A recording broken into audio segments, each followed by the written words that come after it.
It's something we do from day one of our experience as human beings, and something we must do multiple times a day just to function properly. And yet, eating nowadays, more than ever, can be so complicated. Food is fuel. It's a way to nourish our bodies.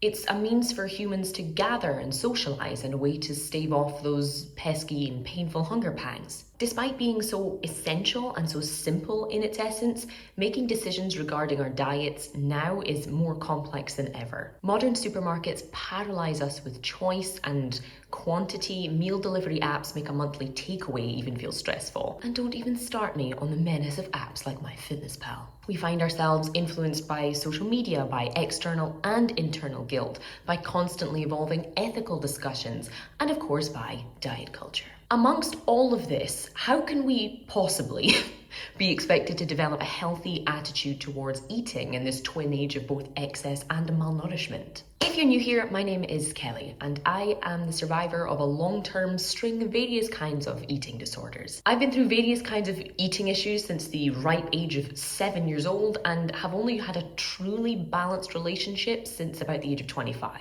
It's been an incredibly rocky road, to say the least, seemingly easy sometimes and absolute hell other times, both for me and the people around me. If you're interested in knowing a bit more about my personal story in detail, tap that subscribe button, and do consider checking out the Sweet Nothings podcast that you can find here on the channel or on Spotify or your favourite podcast provider for more regular, long form and kind of in-depth content like this. All that said, today I want to share with you guys how I navigated towards a healthy attitude towards food and eating in general. These, of course, are just anecdotal and exemplary pieces of advice or findings.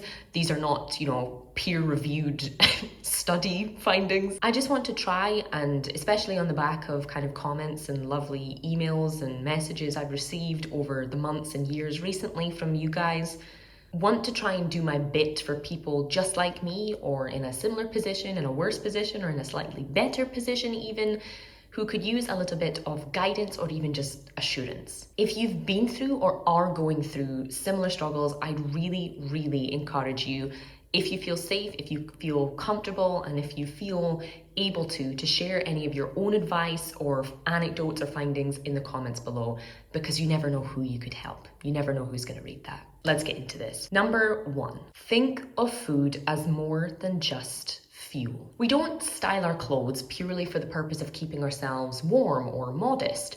We don't have sex with each other just to make babies. Or at least most of us don't. So why should food be just about calories and macronutrients? I don't advocate that you indulge in everything all of the time. That's a method that doesn't really work well with anything in life. However, we would do well to appreciate our food a bit more. And I don't mean just in terms of, gratitude and not taking things for granted, but food is our energy. Calories, kilojoules, vitamins, minerals, fats, carbohydrates, and protein. Food is also the basis of our habits. Weekend brunches, morning coffee runs, lunchtime catch-ups, afternoon snacks, dinner dates, baking with young kids. Food is also family tradition. Your grandma's cakes, your dad's curry, your sister's hidden chocolate stash, your mum's Sunday dinner. Food is even the roots of our culture. Regional recipes that go back decades or hundreds of years. National dishes that tie you to your homeland wherever you are in the world, and of course religious feasts that we base our entire years around. Thinking of food in this way, thinking of it as history, as culture, as part of the social fabric of wherever you are and wherever you're from, is a way to almost humble yourself into realizing you're part of something much bigger, and that food is not your enemy. Nor is it just a means of, being gas in your car. Number 2, stop justifying and explaining, or listening to the justifying and explaining of every single mouthful of food. Please, and this one is it always present in our lives, but definitely something we can all work on. We've all seen people kind of defend themselves and explain themselves and their dietary choices or their lifestyle choices before even picking up a slice of cake or a biscuit or a piece of cheese, offering an apology for themselves and their decisions to succumb to the satanic temptation of this tiny morsel of food. This kind of behavior stems from whatever we have learned about our own attitudes to eating, from whatever it is, from family, from friends, from TV even. The problem with reiterating it so quickly, so reactively, and so publicly is that it reinforces this sort of saint or sinner mentality around food, that everything you eat is either good or it's bad. You're not being naughty or being fat. You're simply just a person eating some food. The fact is that other people simply, mostly politely, just don't care about what you're eating. They don't care about your calorie count, your favourite protein powder or protein powder flavour. They don't care about your low carb choices. Life is tough enough, especially in current circumstances, to consider someone else's diet. Similarly, when you do this, you could be unknowingly attacking or undermining or questioning someone else's weight and dietary habits that has nothing to do with you, even if you were just thinking out loud. We've all done this, and sometimes it can happen without even thinking, but it's something that if you work on will be better for both yourself and others around you. Take joy in what you eat, whether it's a crisp, fresh apple or just a bag of greasy, salty chips. Finding true satisfaction in your food, allowing yourself to enjoy it, it's the best way to work towards being your healthiest self anyway, other people's opinions aside. Number 3, learn to cook, to bake, or just to prepare and arrange a decent plateful of food. This may sound simple, but I don't think anything has personally helped me as much as learning to look after myself in the kitchen has. Not having to rely on anyone else or on pre-packaged meals on delivery apps is not only a source of unbeatable independence, but also a source of freedom around food. Learning the delicate science, or the art, if you will,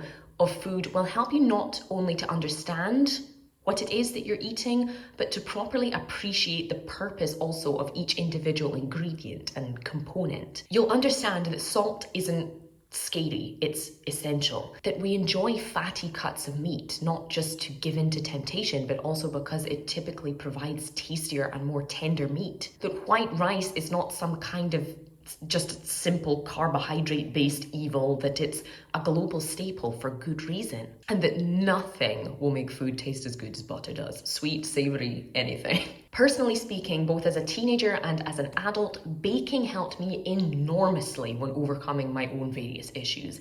Even if packaged chocolate bars or biscuits or, shop-bought desserts or treats scared me senseless when recovering from some of my issues, something about the freshness of a homemade cookie or cake and knowing everything that was inside it helped make it irresistible to me. It helped, that horrible controlling part of my brain be put to good use instead of just, some kind of tyrannical use. You can adjust things to your own needs when you're preparing your own food, meaning that if you still really struggle to eat or include some foods or some ingredients, you can learn to add them gradually and slowly rather than in amounts that just terrify you.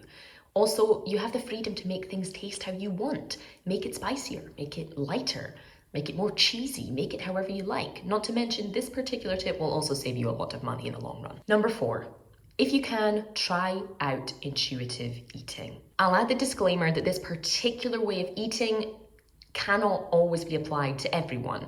It depends on your circumstances, and we should all be aware of that when we recommend it. If you work shifts, if you have young children or dependents, if you're early in your kind of eating disorder recovery journey, many things can impact the effectiveness of this method. But even if you can try and apply it to just, certain parts of your day or certain parts of your week, it can really help you start to understand yourself better. I cannot recommend it enough from a personal perspective, even years later. If it's something you're not familiar with, or it's a term you've heard but you're not really sure what it means, to eat intuitively is to eat according to your own physical intuition rather than other influences. It means not eating based on the time of day or the amount that others are consuming or what your brain or your guilt or your experiences tell you to eat. You want nothing more than a toasted cheese sandwich for dinner? Have a toasted cheese sandwich for dinner. You want nothing more than a spoonful of peanut butter and a sip of coffee for breakfast without any real reason? there's your breakfast. I understand it can sound so simple that it's almost patronizing, but if you've ever had any kind of issues with eating, whether it's too much, too little, or a bit of both melded in between, depending on the day of the week, then you'll know that, as patronizing as it sounds, it's not actually that easy. Personally, after breaking the chains of calorie counting, of checking and reading in depth every single nutrition label and of other people's opinions, I fell in love with intuitive eating. Our bodies are incredibly in tune with what they want and what they need to function well. And even if it isn't easy to understand all of those little signals. To give some examples, I find my body mostly healthy on a kind of meat-free diet, a mostly plant-based diet. But I do find that if I go too long, say, maybe a week or two without any meat or fish, that not only do I have physical sensations of craving it, but I also see quite quickly immediate kind of negative effects on my skin, on my nails, and on my digestion. It's my body's little kind of ways of showing me what I need, even if most times I'm good, On another highly personal matter, I find that while porridge is supposed to be kind of really filling and this slow release carbohydrate for some people, personally within my own body, even if I was to eat 100 to 150 grams of oats, I would still be hungry within like 2 hours. Oats do that to me. I don't know if it's my Scottish metabolism or what it is. Another factor, because women's menstrual cycles in general can be very influential on how we feel, obviously, I find that 2 to 3 days before my period, I could eat 5 meals a day and still not be satisfied. My body is just like, more, no matter what it is.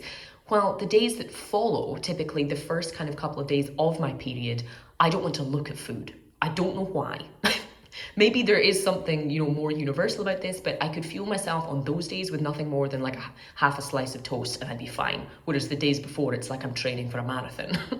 Learning, if you can, to listen to your body more is really useful in better understanding ourselves and helping to see the wonderful practicalities of food rather than just all of its scary modern connotations. And fifth and finally for today, I would recommend in many areas of life, not just in feeding yourself, but to treat yourself as you would treat a pet or a small child. Many of us can be incredibly kind, caring, and generous to our loved ones or the ones that are dependent on us and forget to do the same for ourselves for obvious reasons, such as, time and money constraints and just a complete, loss of sanity in some aspects.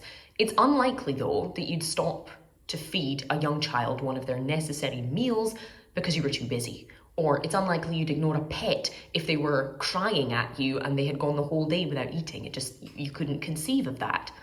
Above all, it's unlikely you'd make either of those things, whether it's a pet or a child, feel guilt or shame about simply eating their food and, God forbid, enjoying it. You need to eat enough food, and you need to eat enough varied kinds of food to have a healthy brain and body.